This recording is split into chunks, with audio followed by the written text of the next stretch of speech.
Assalamualaikum warahmatullahi wabarakatuh.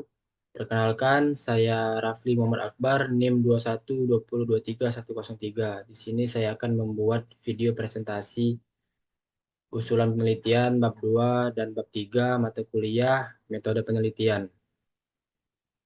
Baik, langsung saja kita bahas penjelasan pada bab 2 saya. Bab 2 kajian pustaka, kerangka pemikiran dan hipotesis, landasan teori. Di landasan teori ini saya menggunakan teori sinyal dan teori stakeholder. Berikutnya, transportasi dan logistik. Di sini sektor saya menggunakan transportasi dan logistik, pengertian transportasi dan logistik menurut para ahli dan menurut undang-undang. Selanjutnya, pengertian dependen saya yaitu income smoothing. Pengertiannya, pengertian menurut tiga para ahli lalu disintesakan.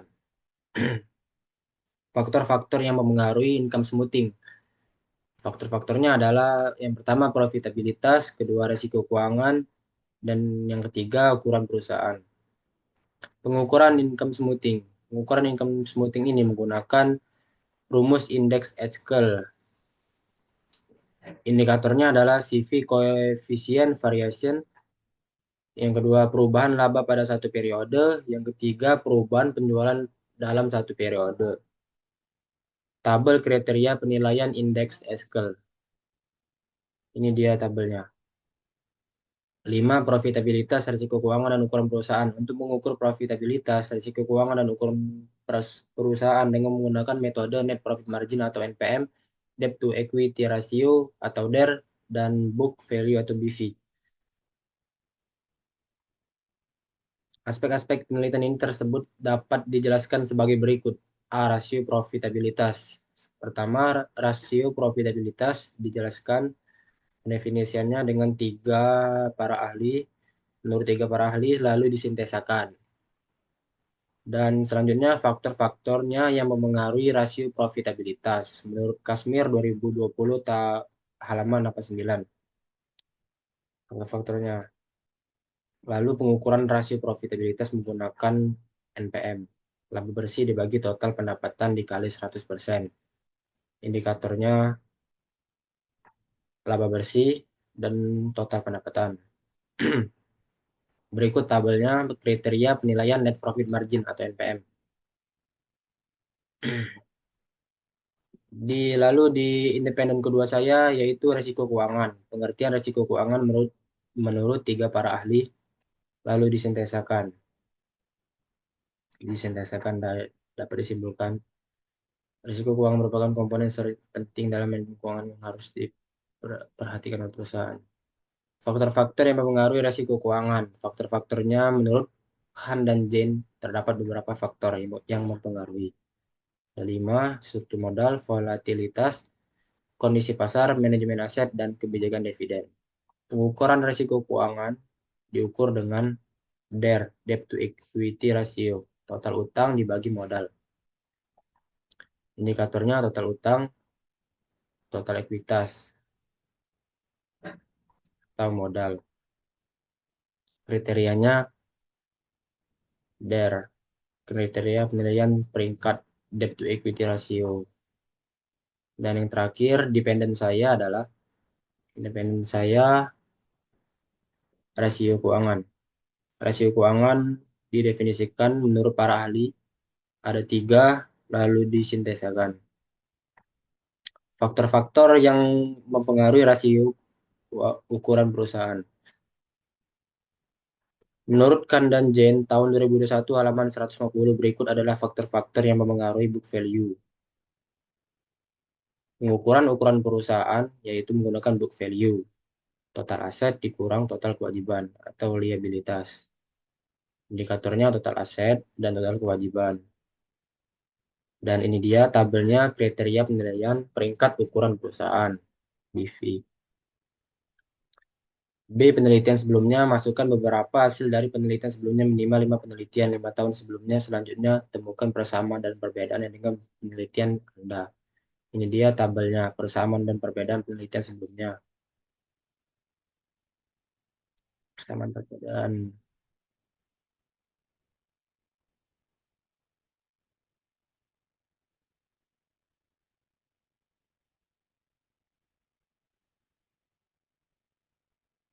Lalu buatlah narasi yang memuat judul penelitian dan hasil penelitian sebelumnya secara detail. Penelitian terdahulu. Baiklah, selanjutnya ke bagian C, kerangka pemikiran. Pengaruh net profit margin terhadap income smoothing. Menurut Kasmir tahun 2020, halaman 89 NPM, ada pengaruh signifikan terhadap income smoothing. Net profit margin adalah rasio yang menunjukkan kemampuan perusahaan dalam menghasilkan laba bersih dari total penjualannya. Ini penelitian sebelumnya menurut Sari dan Pratama. Fenomena terhadap Terdapat fenomena pengaruh NPM adalah terhadap income smoothing menggambarkan kompleksitas dinamika pelaporan keuangan perusahaan. Pada bagian ini, menurut Kasmir ini dia bicara ada pengaruh signifikan terhadap income smoothing, seperti yang sudah dijelaskan di atas. Menurut Kasmir.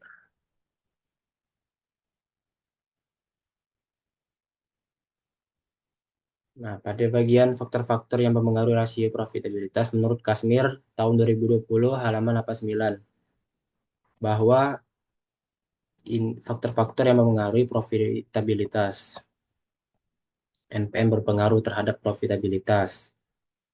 Berarti sama dengan yang ada di kerangka pemikiran tadi.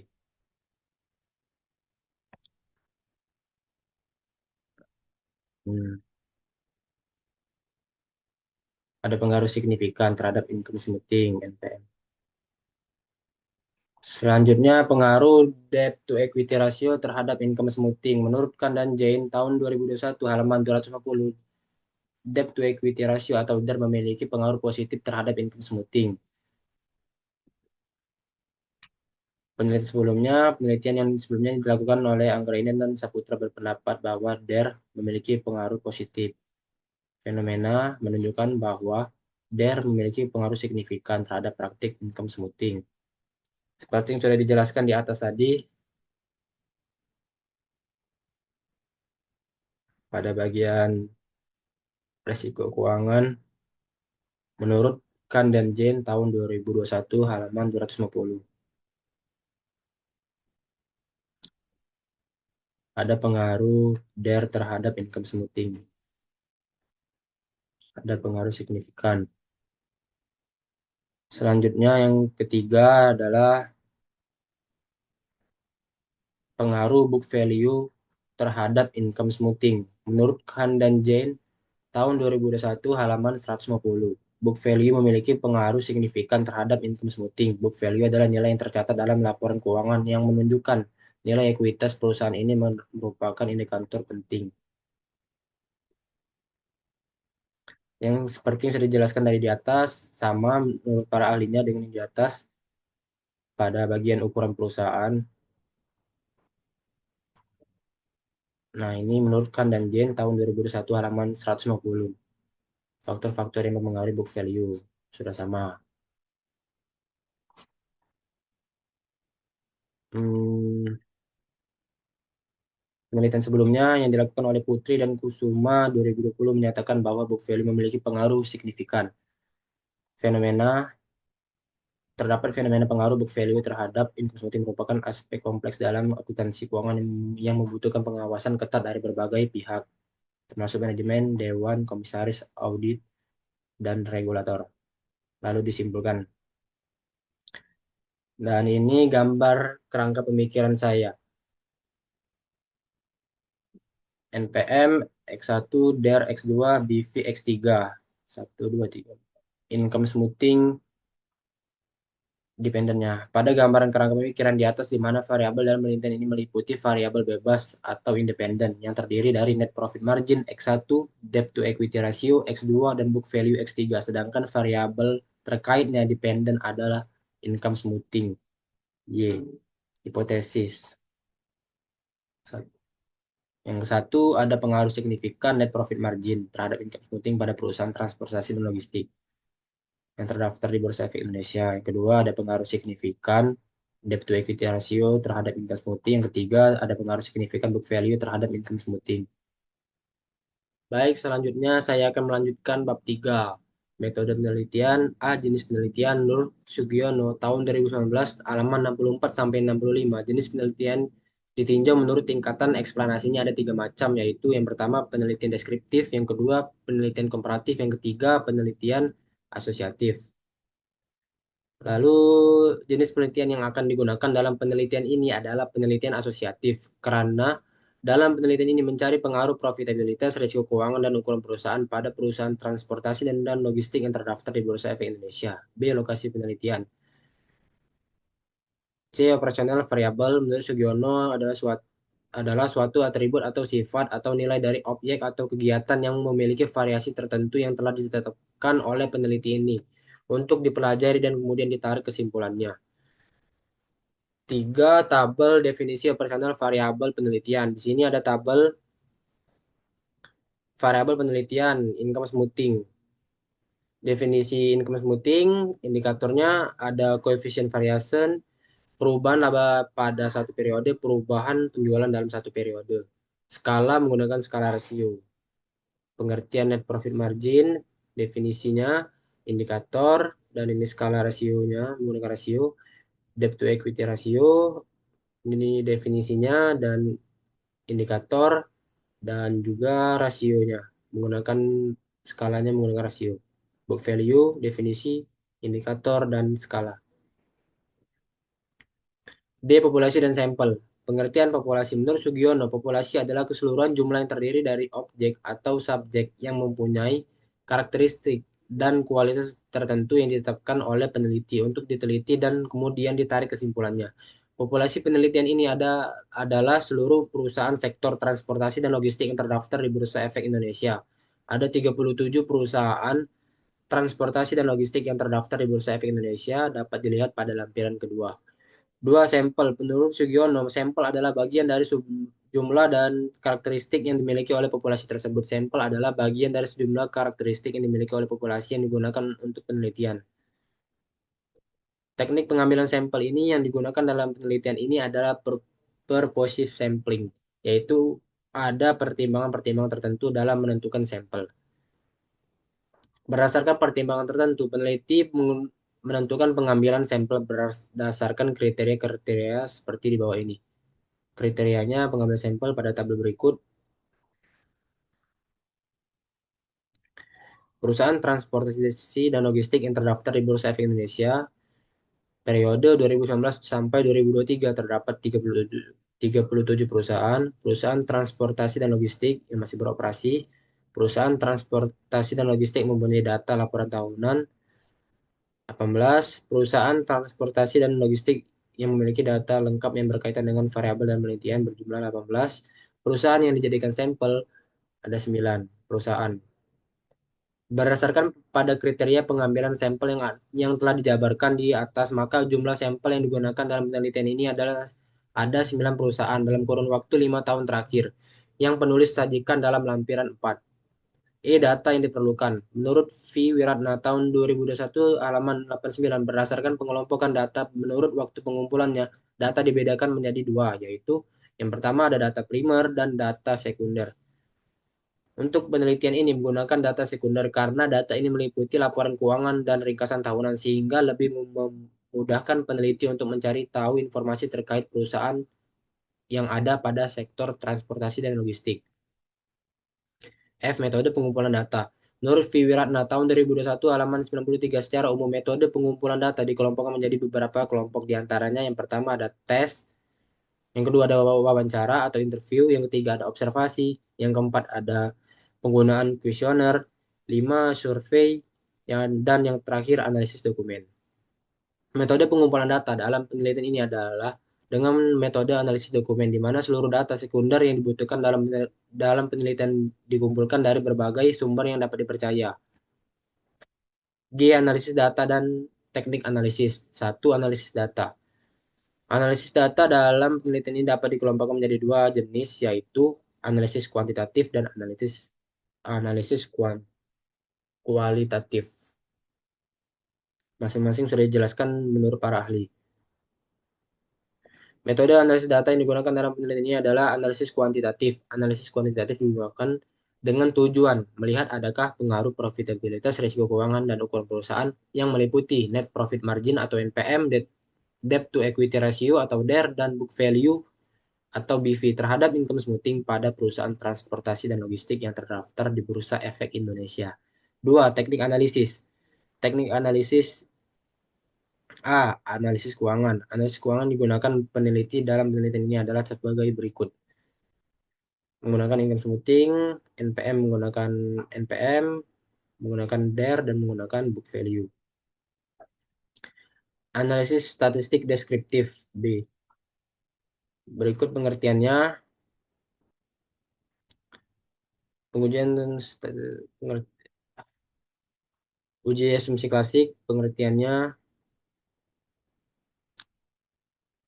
Penelitian ini menggunakan uji asumsi klasik yang terdiri atas uji normalitas, uji autokorelasi, uji multikolinearitas, dan uji heteroskedastisis yang akan dijelaskan sebagai berikut. Uji normalitas. Uji normalitas adalah pengujian tentang kenormalan data menurut para ahli. Dalam uji normalitas dapat menggunakan metode one sample Kolmogorov-Smirnov yang dapat dilihat dari nilai asim signifikan. Jika signifikansi lebih besar dari 0,05, maka dapat disimpulkan bahwa data berdistribusi normal. Dua, uji autokorelasi. Bertujuan untuk mendeteksi adanya pola keterkaitan antara nilai residual dari model regresi yang diobservasi pada waktu yang berbeda. Menurut para ahli, pengertiannya yang ketiga juga ada uji multikolinearitas. Pengertiannya menurut para ahli. Yang keempat ada uji heteroskedastisitas. Pengertian uji heteroskedastisitas bertujuan untuk mengukur apakah dalam model regresi dapat ketidaksamaan varian dari residual antara suatu pengamatan dengan pengamatan lainnya. D. Regresi linear berganda. Nah, di analisis regresi linear berganda ini dilakukan untuk mengetahui arah dan seberapa besar pengaruh variabel independen terhadap dependen. Menurut Ghazali tahun 2018. Analisis ini memprediksi nilai dari variabel dependen jika nilai variabel independen mengalami kerugian, kenaikan atau penurunan, dan untuk mengetahui arah hubungan antara variabel independen dengan variabel dependen, apakah masing-masing variabel independen berhubungan positif maupun negatif. Keterangannya Y sama dengan income smoothing, alfanya konstanta, B1, B2, dan B3. Koefisien garis regresi variabel. X1-nya net profit margin, X2-nya debt to equity ratio atau DER, X3 book value atau BV. Uji hipotesis. Pendefinisian pengujian signifikansi yang nantinya akan dilakukan pada data penelitian. Uji F simultan atau bersama. Uji F adalah prosedur statistik yang digunakan untuk menentukan apakah sama variabel independen dalam model regresi secara bersama-sama memiliki pengaruh yang signifikan terhadap variabel dependen. Menurut Iqbal, langkah-langkah uji F sebagai berikut. Tidak dap- tidak dapat pengaruh signifikan profitabilitas, ada pengaruh signifikan profitabilitas, risiko keuangan, dan ukuran perusahaan terhadap income smoothing pada perusahaan transportasi dan logistik. Kemudian, dua, menentukan taraf nyata dan nilai tabel. Menentukan tingkat signifikan taraf nyata yaitu sebesar 5%. Tiga, menentukan kriteria pengujian H0 ditolak dan HA diterima jika F hitung lebih dari F tabel. HO diterima dan HA ditolak jika F hitung sama dengan F tabel. Lebih kecil dari F tabel. 4, menentukan nilai uji statistik menggunakan SPSS untuk melakukan pengolahan data. 5, kesimpulan. Kesimpulannya, di sini ada juga uji T. Pengujian secara parsial. Uji T digunakan untuk mengukur seberapa besar pengaruh suatu variabel independen secara individual terhadap variabel independen. Menurut Iqbal tahun 2012, langkah-langkah uji T sebagai berikut. 2, tidak terdapat pengaruh signifikan pada NPM terhadap income smoothing, ada pengaruh signifikan NPM terhadap income smoothing. Tiga, tidak terdapat pengaruh signifikan DER terhadap income smoothing, ada pengaruh signifikan DER terhadap income smoothing. Empat, tidak terdapat pengaruh signifikan book value terhadap income smoothing, ada pengaruh signifikan book value terhadap income smoothing pada perusahaan transportasi dan logistik yang terdaftar di Bursa Efek Indonesia. Dua, menentukan taraf nyata dan nilai tabel. Menentukan tingkat signifikan taraf nyata yaitu sebesar 5%. Kriteria pengujian H0 ditolak dan HA diterima pada apabila T hitung lebih dari T tabel, HU diterima dan HA ditolak apabila T hitung lebih kurang dari FT tabel. 4. Menentukan nilai uji statistik menggunakan program SPSS. 5. Kesimpulan. Pada kesimpulannya, F. Koefisien determinasi.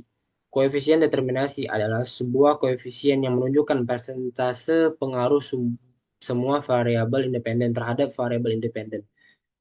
Persentase tersebut memperlihatkan seberapa besar sumbangan variabel independen. Semakin besar koefisien determinasinya, maka semakin baik variabel independen dalam menjelaskan variabel independen. Dengan demikian, persamaan regresi yang dihasilkan baik untuk mengestimasi nilai variabel dependennya. Berikut ini dia lampiran 2 saya, daftar populasi transportasi dan logistik. Ada 37 perusahaan. Lampiran berikutnya daftar sampel di perusahaan transportasi dan logistik 2019-2023. Ini daftar perusahaan yang saya jadikan sampel, ada 9 perusahaan. Dan lampiran 4 daftar perusahaan transportasi dan logistik sesuai kriteria pemilihan sampel. Ada 9.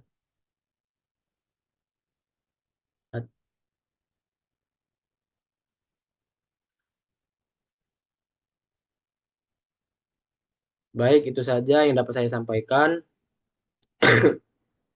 Mohon maaf jika ada kesalahan. Terima kasih atas perhatian dan kesempatannya. Saya akhiri. Wassalamualaikum warahmatullahi wabarakatuh. Terima kasih.